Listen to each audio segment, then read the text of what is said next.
Hi folks, thank you for joining me. Hope you liked the intro. Guitar lesson coming up at the end, so stay tuned for that. But first, let me tell you a bit about this guitar, number 3 of 4 in my little adventure playing Karl Longbottom's guitars, the Yorkshire Luthier. I've got 4 guitars. This is number 3 now out of 4. You know I'm a Telecaster guy, so I was always going to have fun today with this one. A lovely basic design. I've always loved Telecasters. This one's hollow, so it's very different from any Telecaster I've ever played. I'll tell you about it before I wax lyrical. Here's what it is. So you've got a one-piece carina body. So the back and sides is a one-piece carina and then carved out to be hollow, with the exception of places to mount things. And then on top goes the one-piece swamp ash top. We've got, as is usual for the Longbottom guitars, a lovely flame maple neck, and on top sits an Indian rosewood board. No complaints there. The usual 25.5 inch scale length for a very Fendery feel. Fretboard radius, Karl will do within reason what you want, but here we've got the usual 7.25 at the nut end and goes up to 12 at the top. Jazz Car 47095, I'm reading from this, 47095 frets. We've got the Radio Shop pickups. This is their ID Telecaster set. CTS oil and paper pots and caps like he's done on the other guitars. All the best stuff. Goto tuners and a Goto bridge system. No sharp stuff, as you can imagine. And if you look closely, you've got the usual 3 barrels. It's called a Goto in tune. I presume that means there must be some slight compensation somewhere that allows, because, you know, for good intonation, I'm not feeling any poor intonation. Nitrocellulose, as you would imagine. Karl seems to do that. This one's pretty fresh, so you won't see any cracks showing up on this one. But on the back, I can sort of see. Actually, no, there's a couple of places where you see it might start to crack, but this is pretty box fresh. Let's spend my usual 60 seconds just going through the 3 unadulterated clean tones. This is guitar straight into the Fender Twin today. I'm not using the Cornell. Let's see what it sounds like. Neck pickup.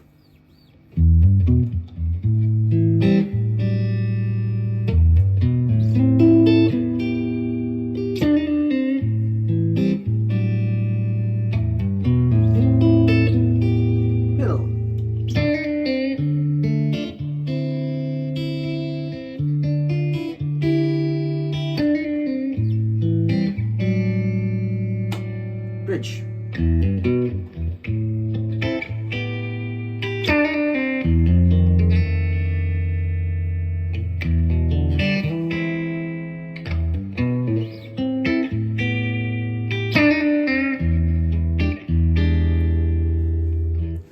And it'll still do sort of typical Telecaster if you ask it to. So here's a tiny bit of Kingsley Page.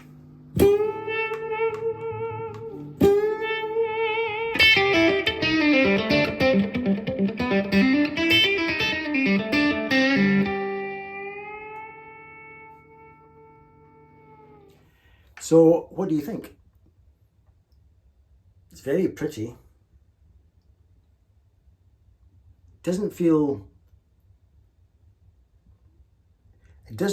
like my Telecaster in any way. This is bouncier. It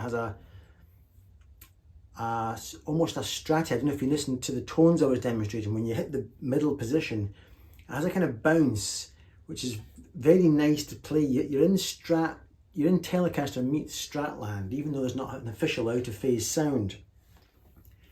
And so for the stuff I play, it really does suit. It's very articulate and light.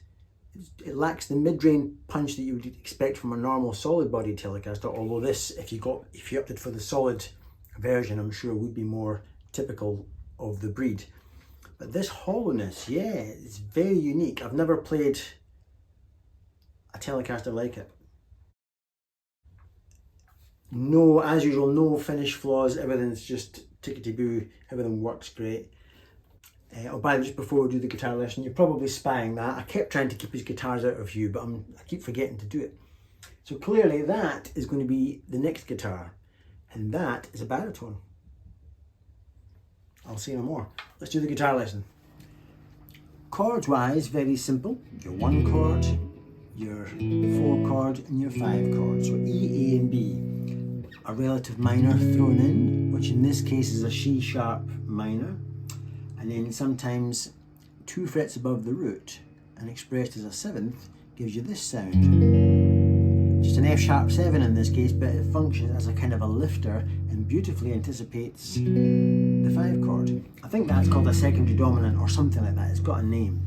Anyway, also, rather than playing the basic chords, I might express my E's as E major 7s. My A chords might become A6s, and so on. So I'll do a lot of that.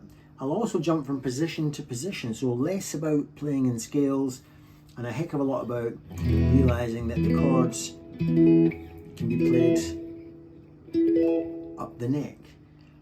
And so by playing in lead to connect the positions, like I always do, you can have lots of fun. Like, for example, I see this, I see that as that shape, but I see this as that shape, and I see this as perhaps that shape or that shape, and you can play joining the positions,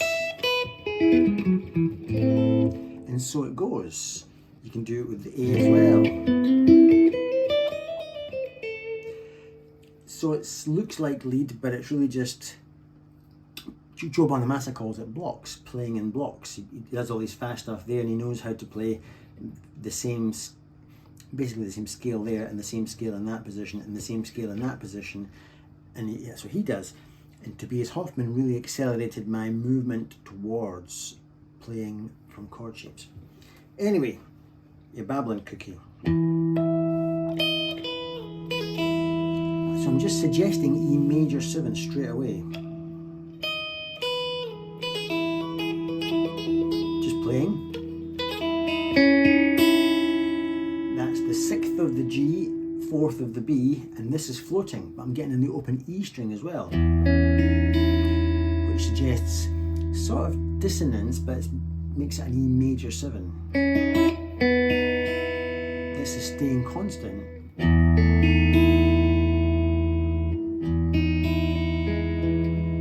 So this E major 7 is hanging in there along with the dissonance of playing these notes together.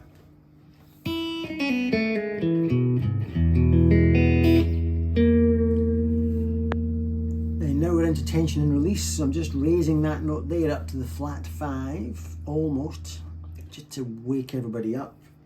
And I grab a tension, and then in that tension I'm going to resolve it by, now I'm in this position here, so I can now play with that. There's me suggesting the E major 7 again, just playing little licks.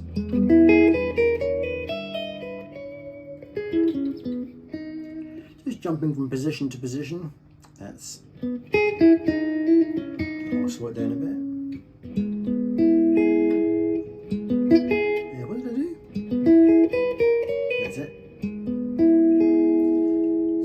Floating, just playing my E chord.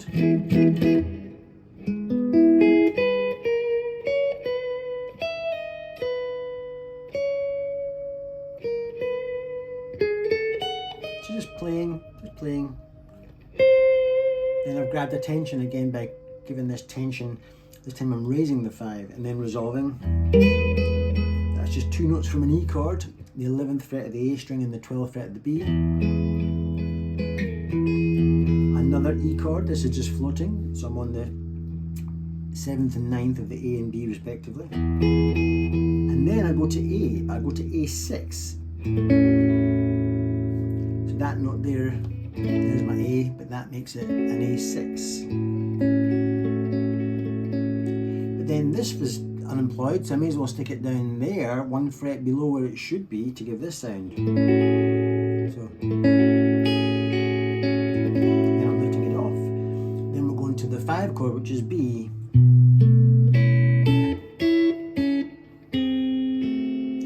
To an A minor, 6. And my favourite chord, but a different way of playing it.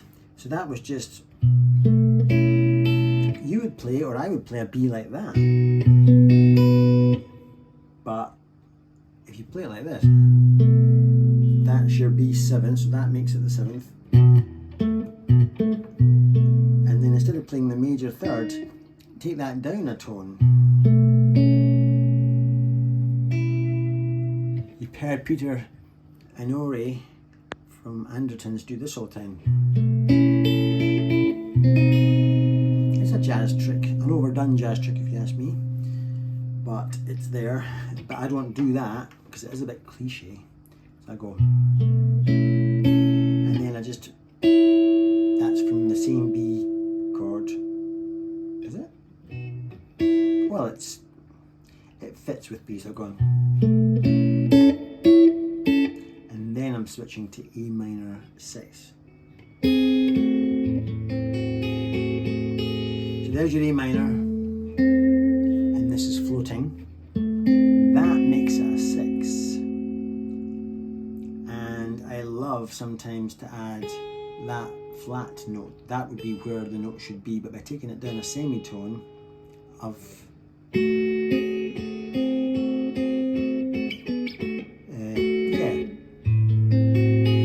I'm kind of shaping what looks like a little A flat there and almost like a D there, but I think it's functioning over the A minor chord, and you can think of it as an A minor 6 or whatever you want to think of it. And then I play an open E string to bring me back to that, my relative minor, and an open A string with that.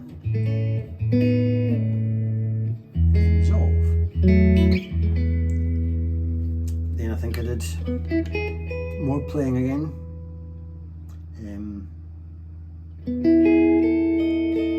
Again, just suggesting major 7ths, a little bit behind the nut action there. Just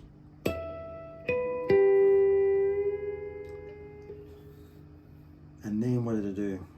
Oh yeah, some tension again.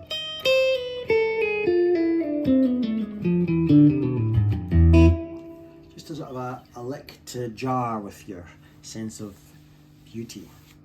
So that is just a sort of Far Eastern sound again that I love so much. I'll do it slow.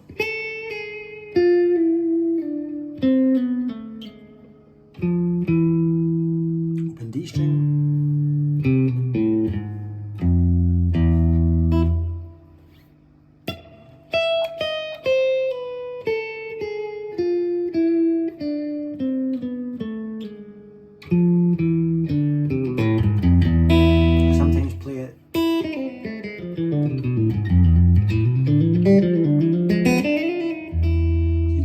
Of that, if you're thinking about that shape there, it would be kind of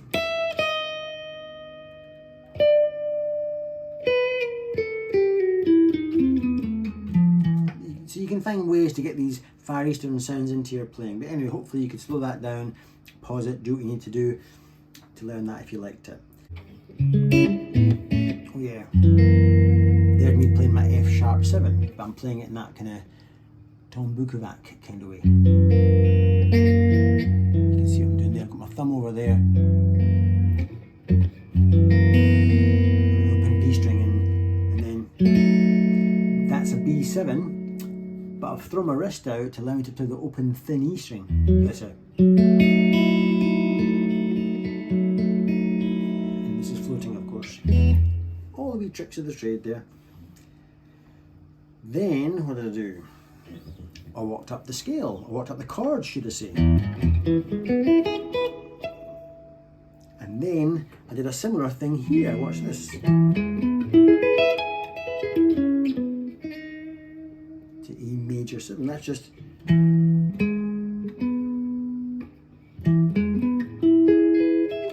Couldn't be easier. It's almost like this shouldn't be allowed. It's that. It's just such a cheat. Just the scale, then the chord, then walking down the same chord. And now I've moved position to this position.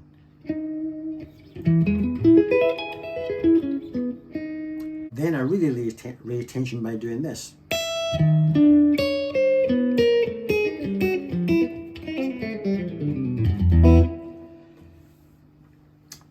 I've done this like before, I think. I'll do it in slow-mo and then I'll explain what it is.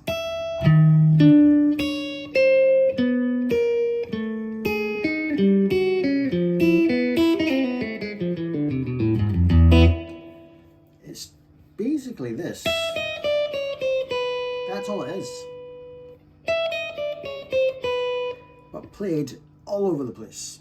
So there's your E, there's your E flat, there's your D, there's your C sharp. Hang on, no, hang on. Yeah, C sharp. So you can see musically it's going down in semitones, and then I depart from that. Once I'm here, I then take that shape just down in tones with one of them. So you can just a wee thing I did. I just invented it because I wanted to. Basically, it's all coming from Julian Lage. When I hear Julian Lage, he's so pretty, and then he does something really ugly but incredibly good, and then he comes back to pretty again. He's just so good at that, and I don't know where his brain is, but it's just, it blows me away every time he does it. So that's what it's inspired by. And then I went, like I've done many times.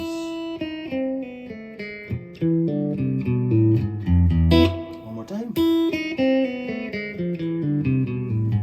Just my favourite kind of Far Eastern sound. And so it went on. So hopefully you'll get something out of that. I certainly enjoyed playing it.